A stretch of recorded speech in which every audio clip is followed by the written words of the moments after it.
बस लड़का नकल के बगैर पास होता है। मुंशी जी से बोले कि पैसा आपको 15 तारीख से पहले मिल जाएगा, लेकिन अब चाहे मजदूरी करके मिले, लेकिन लड़का पास हो तो तभी पास करना, नहीं तो भाई हमारा आपका झगड़ा। तो हम बोले कि ये तो फेल करवाने के चक्कर में। तो बोले नहीं नहीं, हमने मुंशी जी से ये क्यों बोला कि लड़का पास हो तभी पास करना, वो पढ़ने पास करने हो तभी नहीं पास कर। बोले नहीं नहीं, वो पास करेंगे, वो तेरे दुश्मन नहीं, वो अगर तुझे फेल करेंगे तो मुझे पता लग जाए तू पास होने लायक है कि नहीं, ताकि मैं पैसा दूं कि ना दूं। अब पता लगा तू फ्री पास हो रहा है, 10वीं तक पढ़ गया, मैं तेरे पैसे निपटाता रहा, और मुझे पता लगा तू कक्षा 1 पास होने लायक नहीं, तो तू गड़बड़ है ना। मैं वो कक्षा 5 वो नंबर, मेरे मन में बेचैनी, क्यों गांव में अब रात है, चारों तरफ मेढक टर और ये और कुत्ते और पूरा अंधेरा, और मुझे बेचैनी, बड़ा भाई सोया हुआ है। मैं बोला था कि बड़े भाई क्या पूरे 5 साल के मेरे सपने मिट्टी में मिल गए।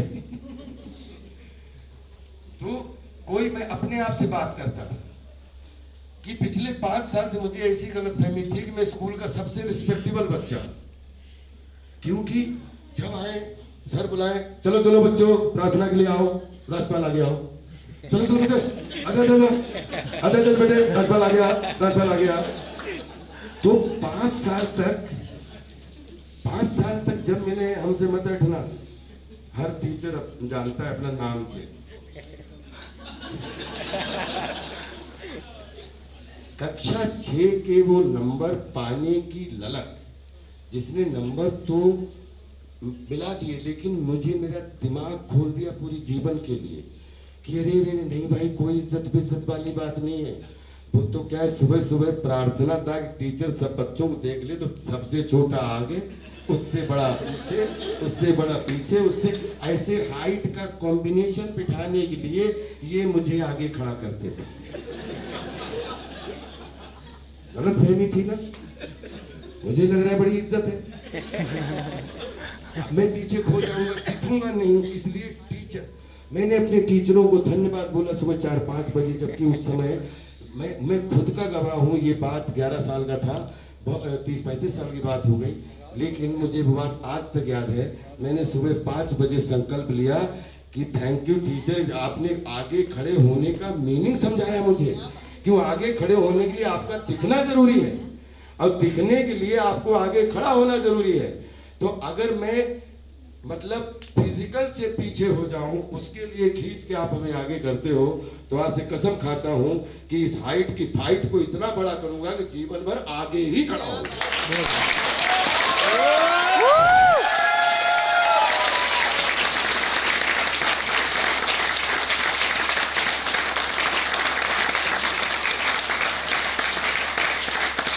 सुनो, ताली बजाने वाली बात नहीं, आप सब गवाह आज भी आगे।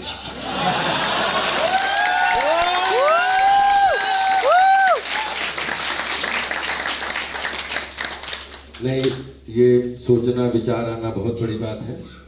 सब कुछ ऊपर वाले का, माता पिता का आशीर्वाद, आप सबकी ऊर्जा, हानि लाभ जीवन मरण यश यश, ये तो सब पता नहीं जिसने आंखें बनाई। ऐसा सब लोग बोलते हैं कि इस जग में तन अनेक है, मन के भाव अनेक, तन मन के इस खेल में सबका मालिक है। तो आई थिंक मैं हर तन का रिस्पेक्ट करता हूँ, हर मन का रिस्पेक्ट करता हूँ, सबके मिशन का रिस्पेक्ट करता हूँ, सबके विजन का रिस्पेक्ट करता हूँ। मैं अब वो कलाकार हूँ जिसका कोई आकार नहीं है। कला का एक ही आकार है, जहाँ समुद्र की सीमाएं समाप्त हो जाती हैं, जहाँ नाव समाप्त हो जाती है, जहाँ उसके बाद में कला का आकार शुरू हो जाता है। मैं तो कला के आकार में एक गिलहरी का भी स्थान नहीं रखता हूँ। लेकिन एक चीज जरूर है, हमारी उम्र पे बड़ा कमाल का होता है। ये मनीष भी शायद, मनीष कितने साल के हो गए आप? बताओ ना सबके सामने। मैं तो 86 का हो गया ना। ये इनको एक ऐसे मोड़ पे जब कलाकार आते हैं, मैं अपने उम्र के कलाकारों से एक बात शेयर करना चाहता हूँ। थिएटर का ये जो है, जो भीड़ है, इसमें एक एक चेहरा के अंदर एक एक अपना खुद का एक फ्यूचर, एक खुद का क्राफ्ट है, चाहे वो बड़े हों चाहे छोटे हों। ये उम्र एक ऐसी उम्र होती है जब 40 क्रॉस कर जाओ तो आप 20 के रह नहीं जाते हो। तो आपको 20-25 साल वालों से खतरा होने लगता है कि पीछे दौड़े चले आ रहे हैं। अब मैं पिछड़ूंगा ही पिछड़ूंगा, ठीक है। और आप जिस रेस में हो, आपके आगे 50 लोग चल रहे हैं, तो आपकी ये भी इच्छा है कि इनको मैं पछाड़ दूं जो आगे दौड़ रहे हैं जीवन की रेस में। आप उनको पछाड़ने के चक्कर में रहते हो और इनसे पिछड़ ना जाऊं इसलिए आप बच के रहते हो। तो एक्चुअली आप लहरों के राजहंस वहीं बन जाते हो, ना आप इधर के रह जाते हो ना आप इधर के रह जाते हो।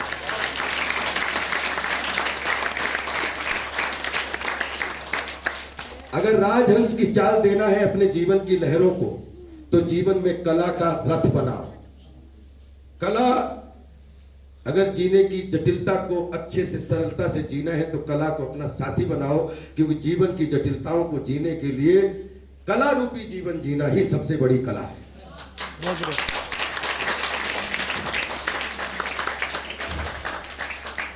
और मुझे दूसरे कलाकारों का पता नहीं, बुद्धिजीवियों का पता नहीं, लेकिन मेरी देवियों, इस बात को मैं बहुत प्राउड के साथ बोलता हूं कि हम लोग कुएं के वो मेढक हैं। हमें बरसात का इंतजार रहता है, नहीं तो पानी कमता रहता है और हम एक दूसरे के ऊपर चढ़ते रहते हैं। और कहीं पे जब बारिश आती है तो बोलते हैं कि आषाढ़ का एक दिन सुना ही होगा कि पहला दिन बारिश का जब गड़गड़ाता है और जब कुएं पानी भरता है, कुआं धीरे धीरे ऊपर आता है, उस मौसम का कभी मिसयूज मत करना। जब कुएं में पानी बढ़ रहा हो तो बिल्कुल अपने मिशन और अपने विजन को जिंदा रखना, और जैसे कुआं ऊपर आए कुत्ती मार जाना। मर गए तो चले गए, नहीं तो जी के चले जाओगे, और जी के चले जाओगे तो तर के चले जाओगे।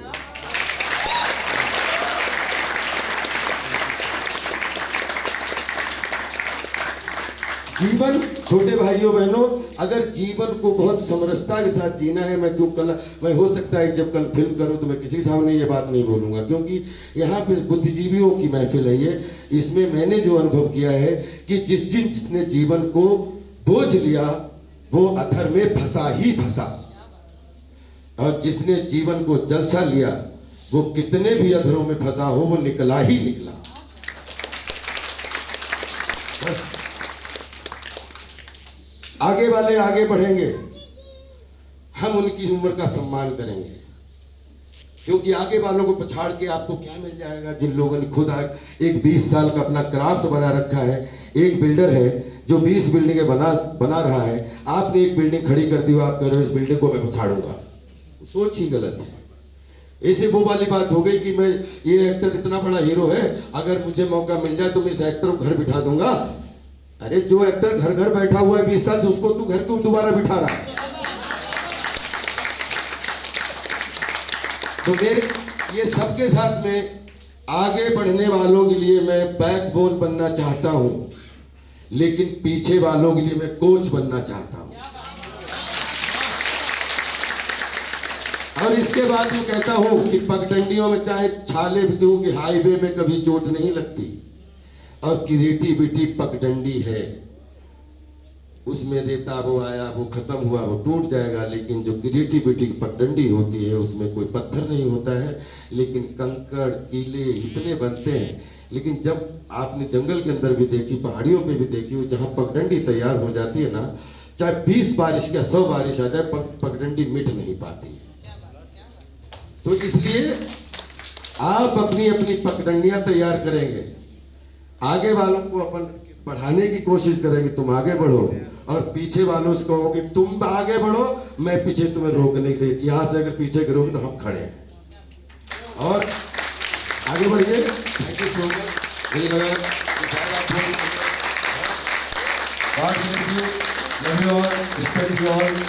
और 2007 में बहुत सारी कोशिश करेंगे कि पर्दे के माध्यम से भी मिलता रहूं, ऐसे भी मिलता रहूं। कोशिश करें कि कोरोना अपना सब हिसाब किताब ठीक रखे,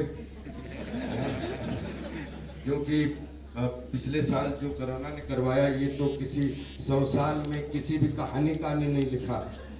बाद में बताया 1918 में हुआ था, लेकिन किसी कहानी में बार बार ऐसा रिपीट नहीं होगा, दोबारा भी ये रिपीट हो सकता है।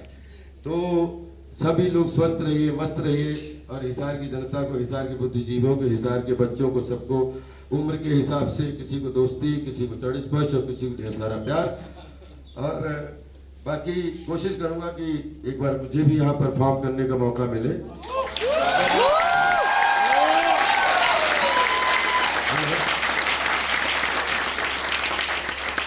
लेकिन अगर एक परफॉर्मेंस से शाहजहांपुर का सूचना कार्यालय कुर्सियों में और बड़े उसमें बदल सकता है, तो हिसार उससे बहुत बड़ा सिटी है, बहुत मार्गदर्शन वाला सिटी है और बहुत ही पॉजिटिव सिटी है। मैं इस सिटी की ऊर्जा को, कि जहाँ पे 750 एकड़ जैसे उसमें कृषि विश्वविद्यालय हो, जहाँ पे एक एक गेहूं 100 गेहूं पैदा करने की ताकत रखता हो, जहाँ बीज बनाए जाते हैं। हम सब बीज हैं, हम बीज की पढ़ाई करते हैं। हमें घूरम फेंक दोगे तो भी बांस निकलेंगे। तो एक गुठली बना के फेंका, वो पहले धूप में पूरी जल गई, लेकिन जब धूप आती है, जब बहुत खोपड़ी गर्म होती, तो उसके बाद बरसात आती ही आती है। तो उसके बाद वो पानी आया, ऊपर के पक्कल छिल गया, सड़ गया, उसमें से एक अंडाकार एक प्यारा सा गुठली के रूप में निकला, वहीं घूरे पे एकदम बन गया। तो कैसे 2-4 तो बकरियां खा जाती है, लेकिन 1-2 जरूर राजपाल जैसे होते हैं कि वहीं खड़े होके तो और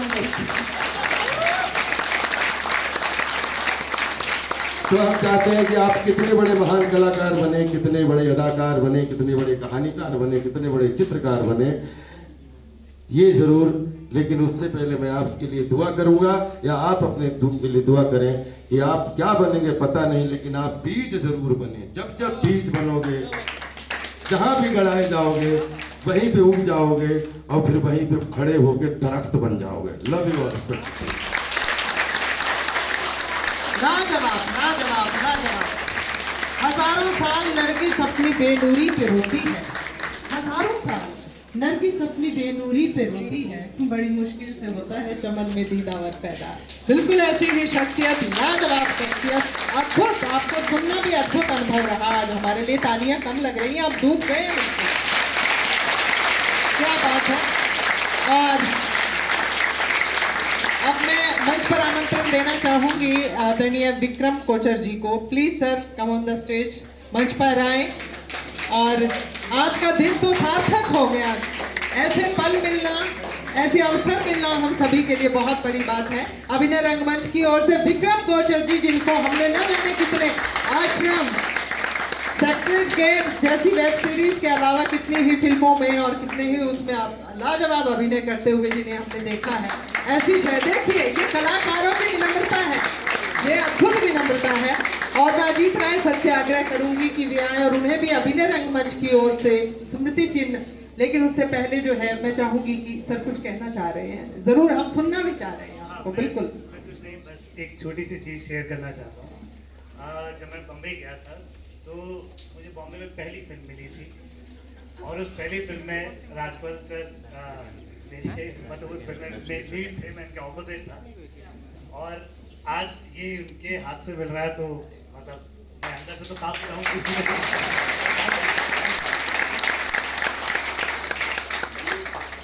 ये बड़ा प्यारा छोटे भाई की तरह अभिनेता, प्लीज के लिए तालियां बजाइए।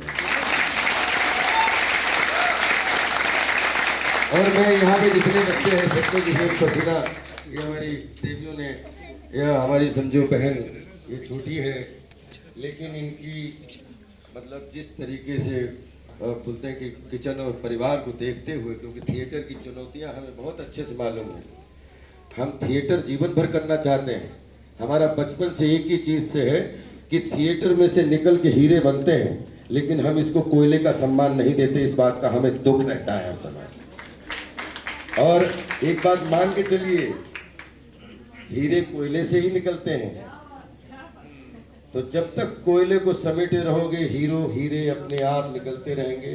एक दिन रात में बहुत ज़्यादा वो था, मैं ऐसे आप सबके लिए एक लाइन शेयर करना जो मैंने किसी किताब में नहीं पढ़ी, लेकिन मुझे लगता है कि हम लोग मनोरंजन के अखाड़े में रोज हारने वाले लोग हैं, रोज हारने वाले लोग हैं। डेली हमें हार मिलती है, लेकिन जिनको हारों की आदत हो जाती है ना, और जिनके गले हारों के हार से सज जाते हैं ना, विश्वास करिए पूरी दुनिया जीत के तिलक माथे पे उन्हीं के ही लगते हैं।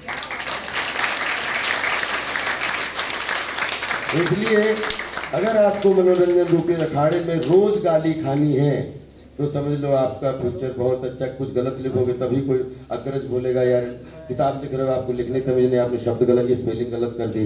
जब कुछ लिखोगे नहीं तो कुछ नहीं मिलता। अगर मनोरंजन की फील्ड में, क्रिकेट की फील्ड में, खेल की फील्ड में अगर आपने अपना सच्चा साथी हार मान लिया और वो आपके गले का हार बन गया, इसको माथे मत आने देना, क्योंकि माथे में या तो फ्रस्ट्रेशन आएगा, फिर या डिप्रेशन आएगा, फिर या एग्रेशन आएगा।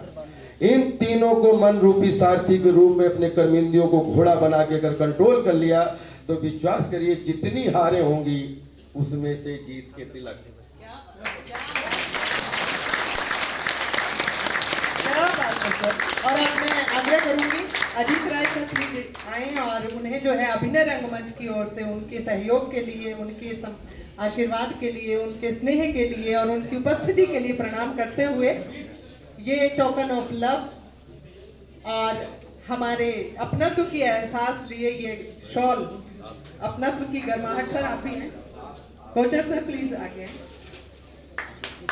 और जोरदार तालियां हो जाए जी। और हम चाहेंगे कि अजीत सर को सुनना भी बहुत ही अद्भुत अनुभव होता है हमेशा ही। प्लीज सर कुछ कहें। मैं बहुत खुश हूँ। मैं राजपाल को देखता रहा हूँ, लेकिन आज मुझे इनसे एक पब्लिक इंटरव्यू करना था जिसके लिए वो हो नहीं पाया। मैंने बड़ी तैयारी की थी और अपने कॉमन फ्रेंड हैं, हमारे मित्र हैं अपूर्व जोशी, बाकी के संपादक, तो उनसे मैंने काफ़ी इकट्ठा किया। लेकिन मुझे ताज्जुब भी होता था कि राजपाल की केवल स्क्रीन इमेज से ही सारी दुनिया वाकिफ है, और वो एक कॉमेडियन एक्टर का, और वो जिस तरह से है रोते गाते हैं स्क्रीन में, लेकिन वो कितने सेंसिटिव इंसान हैं। आज एक एक्सप्लोरेशन है मेरे जैसे एक जर्नलिस्ट के लिए कि मैंने राजपाल को एक मुकम्मल इंसान के रूप में यहाँ देखा। तो ये बहुत बड़ी उपलब्धि है, और यदि जिंदगी ने समय दिया तो मैं राजपाल पर एक मुकम्मल किताब लिखूंगा। Thank you.